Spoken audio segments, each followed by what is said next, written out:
Vivo V29, the most amazing smartphone by the company. Smartphone brand Vivo unveiled the V29 series, which is already at its peak on the internet these days. This smartphone series is packed with features like an advanced triple camera setup, a powerful Qualcomm processor, a long battery life, and a large display. It also comes with a suite of innovative technologies that help the user get the most out of their device. Featuring the latest 5G technology, Vivo's V29 is going to be a flagship handset.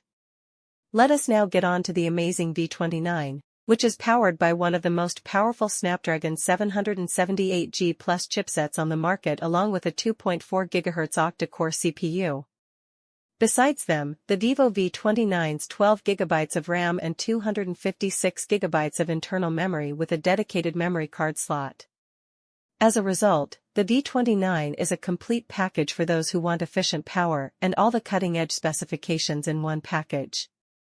Moreover, the massive display on this device is very impressive, as it is a 6.78-inch AMOLED capacitive touchscreen display with a full HD resolution of 1260 by 2800 pixels. It is anticipated that Vivo's V29 will be equipped with a dual-camera setup at the back comprising 50MP, 8MP sensors, as well as a single 50MP front-facing camera.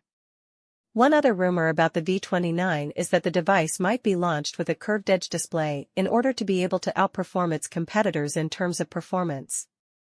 Vivo will grab its reputation back by launching the new V29 series.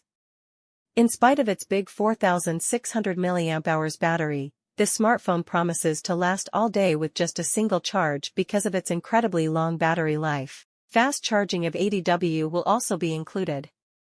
Now Samsung and other companies will try to introduce smartphones like the V29 by Vivo. Build. OS. Android 13 OS. UI. FunTouch OS 13. Dimensions. 164.2 by 74.4 by 7.5 mm weight. 186G, SIM. Dual SIM, dual standby, nano SIM. Colors. Noble Black, Peak Blue. Display. Technology. AMOLED capacitive touchscreen, 1B, multi-touch. Size. 6.78 inches. Resolution. 1260 by 2800 pixels.